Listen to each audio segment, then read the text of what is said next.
واحنا رايحين من رفح لمقابلة السيد رئيس الجمهورية.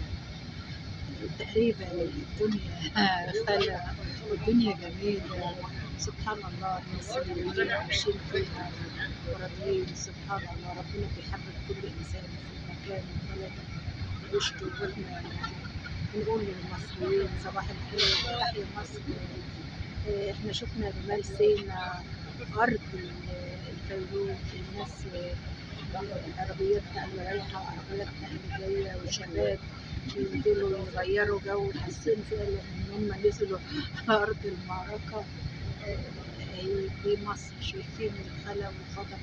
ده مصر ديت. سبحان الله، نرجع عن مصر إن إحنا عايشين على نسبة 10 أو 9% من النسبة الكلية. يعني معنى كده إن مصر دي مش مدينة بس عملاقة بالسحر والجمال والروعة والتألق، بالعكس، ده مصر دي منارة تقدر يتبنى عليها بدل مدينة، مليون مدينة لها حق الطمعين.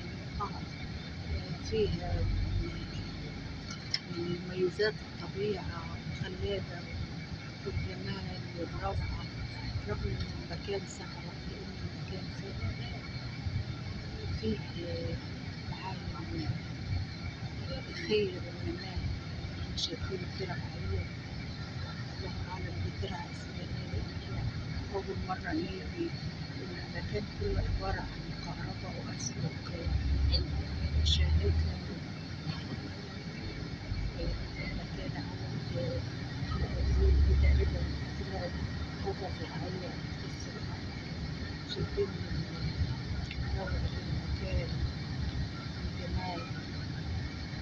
ممكن نيجي على مدى الشوق، على مدى الشوق، الدنيا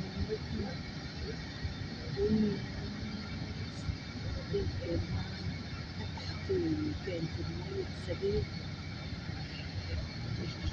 لعبة السبيل.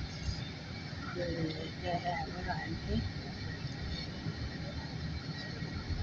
الدرع، درع مية، درع مية ومحولات مكان.